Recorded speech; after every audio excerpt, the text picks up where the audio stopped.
This is Pompeii, a city frozen in time, with so many buried alive by the ash of a volcano.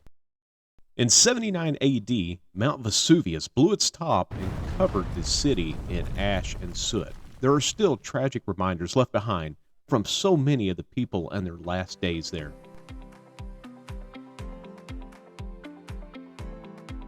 After our tour of the Amalfi Coast, we headed to Pompeii and met up with our guide, Grace. Grace was a great guide and extremely knowledgeable about the city of Pompeii. This was a port city and wasn't much different than our modern cities. Much of their culture can still be seen today in modern society, like these street signs, water fountains, and even political signs. This one says you should vote for this guy because he's a good person. See, not much has changed. At first, I thought this was a toilet room, but nope, it was a fast food style buffet. People would stop by this restaurant, order a little bit, I guess off of pot number 1 or pot number 2, and then take it with them. I wonder if they invented the value menu too. Who would have thought that fast food and buffets were not actually invented by Americans? This is the home of Julia Felice.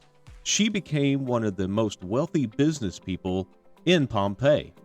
They know this was her home because her name was found with an inscription painted on the walls advertising the lease of her property after an earthquake in 62 AD destroyed many of the homes in the area.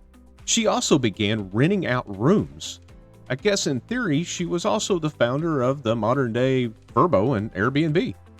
Some things that can still be seen in Julia's home is her dining room table, complete with waterfall, and you can kind of make it out, scenes from the Nile River. You may have heard the phrase reclining at table. To give you an idea how it was used, here's a painting depicting it. I don't know about you, but even with the pillows and the mats there, I still think it looks a little uncomfortable. If you plan on visiting Pompeii, I do have a couple quick recommendations. One is try to get there as early as possible because it does get pretty crowded. Also, make sure you bring some sunscreen and maybe even an umbrella because it doesn't seem that bad at first, but with the sun reflecting off the stone, it heats up quickly. I'd also recommend bringing a little bag or backpack with some bottles of water because you're definitely going to want it and there's not a lot of places to find it. One of the more interesting architectural designs was the roadways. The roads were lower than the sidewalks to allow water to flow down the roadway so people didn't have to get their feet wet. Who knew that people back then didn't like getting their feet wet either? There are also some stones to allow you to cross the roadway and are separated just enough to allow horses and wagons to pass over them. And this was one of the most famous buildings in Pompeii. Well, I guess to some.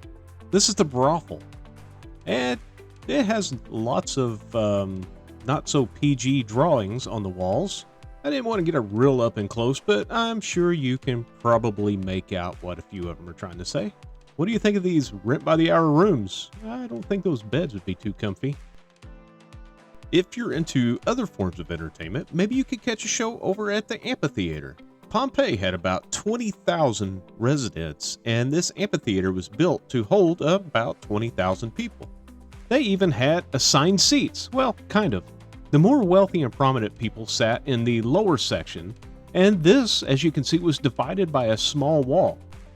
The upper section was reserved for the less prominent folks. There were many events held here, including gladiator fights. During the gladiator fights, when one of the gladiators were killed, their body was dragged through this tiny hole in the wall. I wonder how many people were dragged through there. Well, back then, if lust and violence wasn't your thing, you could always head to the Forum or the marketplace here and do a little shopping.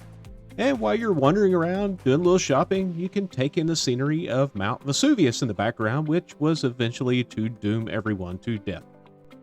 The Pompeii area is huge, and we just didn't have enough time in the day to see everything.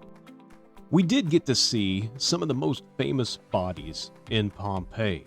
When the volcano erupted in 79 AD, it covered Pompeii in over 20 feet of ash, along with the people that were left inside. When archaeologists were excavating, they found voids in the ash, and they realized that these voids were from human bodies. And as the body decayed, it left the bones and a void inside. They filled the void with plaster to make a perfect mold of the body as it was in its final moments. Seeing how these people were in their last moments, you can almost feel the fear and sadness that they had. For our trip to Pompeii, we used Pompeii Car Service. Pompeii Car Service can provide you with private tours, group tours, transfers, whatever you need, they can take care of it. They even arranged our guide Grace, and they couldn't have picked a better guide for us. She did an outstanding job, and we would highly recommend trying to get Grace for your tour guide if you can. Pompeii has always been a place I've wanted to visit, especially after studying it in school and seeing it on numerous documentaries. And I'll tell you now that watching it on TV and just reading about it, it's nothing like the experience of actually going and being there.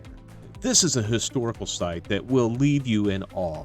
With the architecture, the designs, the paintings, the history that is still here, and knowing the destruction and the violence that occurred, this place is just full of history that you've got to see. Hey, thanks for watching, guys, and help us grow by subscribing to our channel. Hit that like button and even ring the bell for notifications of our new videos that we will be putting out. If you know of anybody that's been thinking about traveling to one of these locations, please share our video with them.